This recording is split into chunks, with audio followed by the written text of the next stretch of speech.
नमस्कार दोस्तों। तो आज हम चर्चा एक बहुत ही इंपॉर्टेंट टॉपिक के ऊपर करने वाले हैं। मार्को रूबियो जब भारत से जा रहे थे तो उन्होंने जाते जाते एक बहुत बड़ी अनाउंसमेंट कर डाली। उन्होंने कहा कि भारत ने हमें कमिट किया है कि वो अगले 5 साल में यूएस से 500 बिलियन डॉलर्स के गुड्स जो हैं उसको इंपोर्ट कराएंगे। और आज हमारी चर्चा इसी चीज़ के ऊपर होने वाली है, क्योंकि एक्सपर्ट्स ने लगातार जब से मार्को रूबियो ने ये बात कही है इसके ऊपर अपने कंसर्न्स रेज किए हैं, और ये कंसर्न्स बिल्कुल जेन्युइन कंसर्न्स हैं।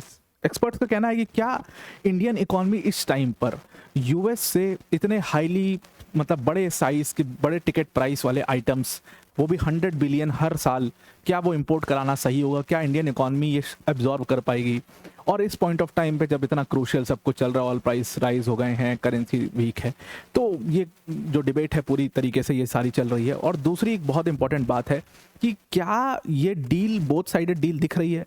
क्या ये डील यूनिलैटरल नहीं लग रही है कि इसमें सिर्फ यूएस को फायदा हो रहा है, इंडिया को उतना फायदा नहीं है? इसके ऊपर आज हम डिटेल में चर्चा करने वाले हैं 500 बिलियन डॉलर्स की इस पूरी डील के बारे में। मार्को रूबियो जिसका बम फोड़ करके चले गए हैं, जयशंकर साहब भी उनके साथ खड़े थे, तो अब इसको पूरा डिटेल में डिस्कस करते हैं। पर वीडियो में आगे जाने से पहले एक बड़ी अनाउंसमेंट है अनअकैडमी टीम की तरफ से कि अगर आप यूपीएससी सीएससी की प्रिपरेशन कर रहे हैं तो Unacademy is your one stop solution. और अनअकैडमी ने अपना फाउंडेशन कोर्स लॉन्च कर दिया है और उसमें बहुत बड़े डिस्काउंट्स आपको दे दिए गए हैं। ध्यान रखिएगा, अब आपको अनअकैडमी का जो फाउंडेशन कोर्स है वो सिर्फ 16,999 के प्राइस में मिल जाएगा। और सबसे इंपॉर्टेंट बात कि ये जो ऑफर है ये सिर्फ 31 मई तक ये ऑफर चलेगा, उसके बाद ये ऑफर खत्म हो जाएगा। तो इसको जल्दी से जल्दी आप अवेल कर लीजिए। जीएससी से टेस्ट सीरीज सब कुछ यहाँ पर कवर किया जाएगा। जो मेंस की टेस्ट सीरीज होगी उसका इवैल्यूएशन भी होगा, डेडिकेटेड डाउट सॉल्विंग सेशंस होंगे, 1-to-1 मेंटरशिप सेशंस भी इसके अंदर आपके लिए लगाए जाएंगे। Now I am coming back to the topic. तो इंडिया से जाते जाते मार्को रूबियो ने, आपको पता ही है कि मार्को रूबियो का पूरा यहाँ पर भेजने का 2 एजेंडा थे। एक तो चलो ट्रेड एजेंडा तो था ही यूएस का, जो कि ट्रम्प का हर जगह पर होता है। पूरे अपनी बिजनेस टीम लेकर के वो चाइना गए, he tried to lure China, और दुनिया भर की चीज़ें थी। पाकिस्तान में मीटिंग कर ही चुके थे लोग कि वहाँ पे जितने भी जो हमें मिल जाए, जो कुछ भी पाकिस्तान से मिल जाए उसको निकाल लो। तो वो ट्रेड रीजन तो हमेशा रहता है। लेकिन दूसरा एक बहुत बड़ा कारण था क्वाड वार्ड के आड़ में कि भारत से अपने संबंध को फिर से दोबारा से पुनर्स्थापित किया जाए, पुनर्जीवित किया जाए, क्योंकि संबंध खराब हो गए थे। तो इसलिए इसको काफ़ी इंपॉर्टेंटली देखा जा रहा था मार्को रूबियो की विजिट को। अब मार्को रूबियो आते हैं, मार्को रूबियो जाते जाते कहते हैं कि इंडिया ने, और वर्ड्स आप देखिएगा कोट अनकोट कमिटेड शब्द का इस्तेमाल किया गया था, कि भारत ने हमें कमिट किया है कि वो हमसे 500 बिलियन डॉलर्स के जो अमेरिकन गुड्स हैं वो अगले 5 साल के अंदर वो यूएस से इंपोर्ट कराएंगे। और इसमें टेक्नोलॉजी, एग्रीकल्चर, ये सब तो होगा ही, लेकिन सबसे बड़ी बात थी कि एनर्जी को भी उन्होंने मेंशन किया कि एनर्जी भी भारत यूएस से खरीदेगा। और 500 बिलियन डॉलर्स का ये पूरा ट्रेड होगा अगले 5 साल के अंदर। तो अगर हम इसको पर ईयर देखें तो पर ईयर 100 बिलियन डॉलर्स का ट्रेड दिल्ली ने, इंडिया ने कमिट किया है कि वो यूएस के साथ में 100 बिलियन डॉलर्स का ये ट्रेड करने वाले हैं। और यहीं से सारा सवाल शुरू होता है, यहीं से सारे एक्सपर्ट्स का क्वेश्चन भी शुरू होता है कि क्या ये डील आपको वन साइडेड नहीं दिख रही है? क्योंकि इसमें भारत को बहुत फायदा होता हुआ नहीं दिख रहा। बड़े टिकट साइज के आइटम्स जो है वो खरीदेंगे यूएस से, चाहे वो एविएशन सेक्टर में हो गया, किसी भी टेक्नोलॉजी सेक्टर में हो गया, या एग्रीकल्चर सेक्टर में हो गया, कहीं भी आप देख लो उठा करके, तो बड़े टिकट साइज के आप आइटम्स खरीदेंगे। क्या आपकी इकॉनमी ये एब्जॉर्व कर पाएगी?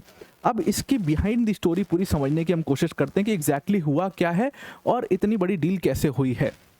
और एक रिपोर्ट भी छपी थी फाइनेंशियल टाइम्स में। मैं 2 चीज़ के ऊपर यहाँ पर स्ट्रेस दूंगा, फाइनेंशियल टाइम्स की रिपोर्ट और उसमें एक्सपर्ट्स के अपने एडवाइस, और न्यूयॉर्क टाइम्स ने जो कवर किया है। इन दोनों चीज़ों को हम साइमल्टेनियसली देखेंगे। तो सबसे पहली चीज़ तो फाइनेंशियल टाइम्स में जितने भी एक्सपर्ट्स हैं सब कह रहे थे कि बहुत पजलिंग है, समझ में नहीं आ रहा है कि ये कमिटमेंट कैसे दे दिया गया, और वो भी स्टेज पर ये कमिटमेंट कैसे दे दिया गया भारत सरकार की तरफ से। क्योंकि ये तो पूरा एक साइडेड आपको पूरा अग्रीमेंट दिख रहा है कि इसमें तो सिर्फ यूएस का फायदा है, इंडिया का तो कोई फायदा दिखाई नहीं दे रहा है। तो फिर ये डील कैसे हुई, ये डील हुई कैसे, और क्यों ये डील की गई है, इसके पीछे का रीजन क्या, अब इसकी बैक स्टोरी समझने की आप कोशिश करिएगा। तो 500 बिलियन डॉलर्स का जो फिगर है, ये जो मेंशन हुआ था, अगर आपको ध्यान में हो तो सबसे पहले इट वाज मेंशन्ड इन दी फरवरी, और डोनाल्ड ट्रंप ने खुद इसको 500 बिलियन डॉलर्स के इस अमाउंट को कोट किया था कि इंडिया ने हमें प्रॉमिस किया है कि 500 बिलियन डॉलर्स का हमारे साथ वो ट्रेड करेंगे। अब ये क्यों किया गया? आपको पता है कि डोनाल्ड ट्रंप पावर में आते हैं और उसके बाद वो रेसिप्रोकल टैरिफ्स लगाना शुरू करते हैं। भारत को उम्मीद थी कि शायद ट्रंप का जो रुख होगा वो भारत की तरफ काफ़ी शानदार होगा, जो उनका पहले टर्म में था। लेकिन जस्ट उसके अपोजिट डोनाल्ड ट्रंप ने सबसे हाई टैरिफ्स अगर किसी देश पर लगाए तो वो भारत के ऊपर लगाए, और प्लस उसमें एडिशनल टैरिफ और लगा दिए। तो उस टैरिफ को लोअर करने के लिए बहुत लंबी निगोशिएशंस भारत और यूएस के बीच में चली, और जब ये निगोशिएशंस हुई तो ट्रंप फाइनली 50% जो टैरिफ लगाया था उसको कम करके उन्होंने 18% कर दिया। At what cost? सिर्फ बातचीत से हो गया कि अरे हम तो आपके दोस्त हैं, चलो कर लेते हैं? नहीं, ये पूरी डील तय हुई $500 बिलियन के इस पूरी ट्रेड डील पर। उन्होंने कहा कि हम अपने टैरिफ को कम कर रहे हैं, 50% को कम करके 18% कर रहे हैं, लेकिन उसके बदले में, इसके एक्सचेंज में, ये जो लोअर टैरिफ रेट आपको मिल रहा है इसके एक्सचेंज में आपको यूएस के, इंडिया क्योंकि इतना बड़ा पॉपुलेशन है इंडिया में के अंदर, तो हर देश इंडिया से चाहता है कि इंडिया उनके गुड्स को मंगाए क्योंकि बहुत बड़ा मार्केट है। तो इसलिए उस मार्केट के एक्सेस के लिए उन्होंने कहा कि आप यूएस से $500 बिलियन का ट्रेड करोगे, मतलब इंपोर्ट कराओगे भारत के अंदर, और ये 5 साल के अंदर होगा, जिसमें आप कम्युनिकेशन टेक्नोलॉजी, कोल और इन सारे प्रोडक्ट्स का आप जो है हमारे से इंपोर्ट करवाओगे। अब भारत ने उस समय पर 18% वाली ये डील जो है $500 बिलियन के एवज में मान ली। और उसके बाद अगर आप देखिए तो पीयूष गोयल साहब का स्टेटमेंट भी आया था, इसमें वो पूरा इस चीज़ को जस्टिफाई कर रहे थे कि हाँ हम ठीक कर रहे हैं। पीयूष गोयल जो हमारे कॉमर्स मिनिस्टर हैं, उन्होंने साफ साफ कहा था कि यार $500 बिलियन कोई बहुत ज़्यादा थोड़ी होता है, अगर आप इसमें एविएशन सेक्टर जोड़ दो। उन्होंने बाद में एविएशन सेक्टर भी जोड़ दिया था उसमें कि एयरक्राफ्ट और एयरक्राफ्ट के गुड्स भी हम यूएस से खरीदेंगे। तो उन्होंने कहा कि अगर सिर्फ एविएशन सेक्टर का खर्चा देख लो तो वो अकेले $100 बिलियन पहुंच जाएगा 5 साल के अंदर। तो 5 साल में $500 बिलियन, उसमें से $100 बिलियन तो आप हटा दो सिर्फ एविएशन सेक्टर के लिए, बाकी आप देख लो तो $100 बिलियन तो अकेले एविएशन सेक्टर में खप जाएगा।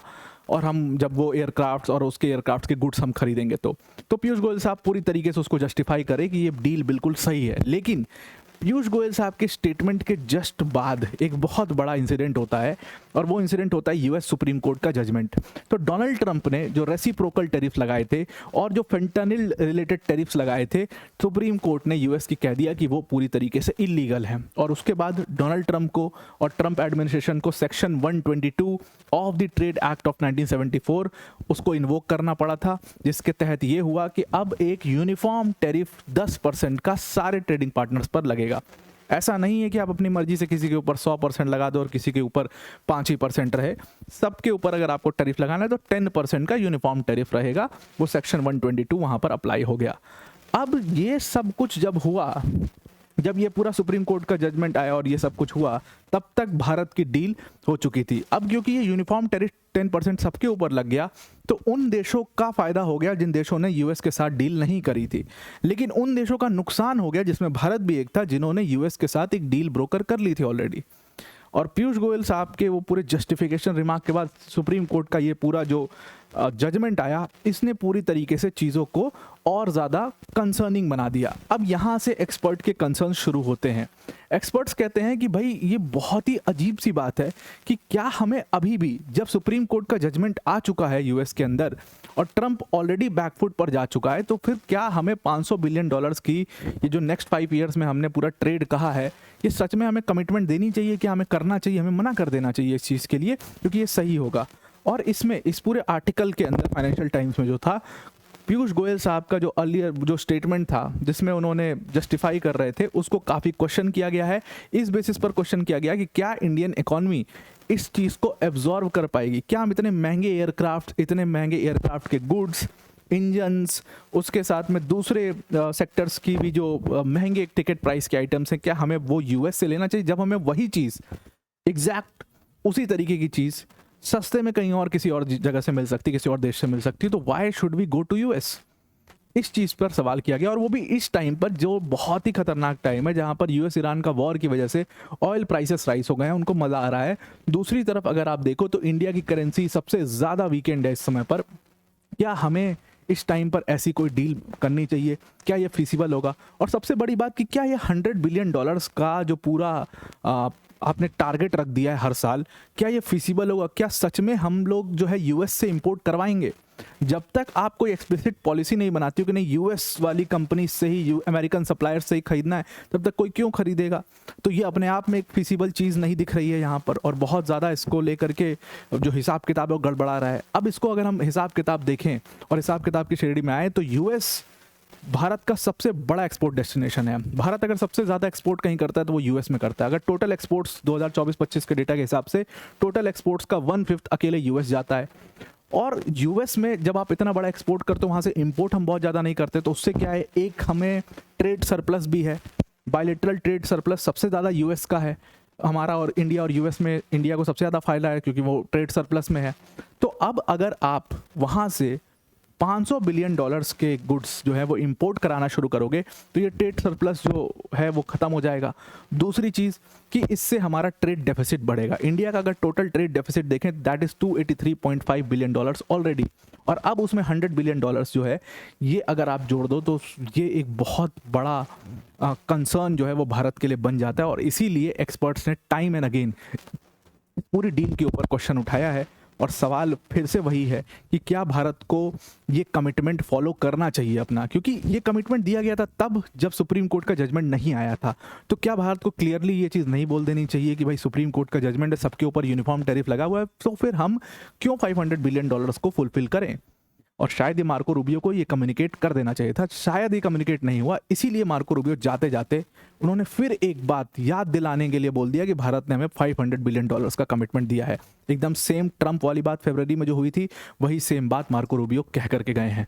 सो यहाँ पर इसीलिए एक्सपर्ट्स को जो दिख रहा है कि ये कंसर्निंग हो सकता है भारत के लिए, वो 100% कंसर्निंग है। Let's see what happens in the next. I hope आपको पूरा आर्टिकल समझ में आ गया होगा। आज के लिए इतना ही। Thank you and have a nice day.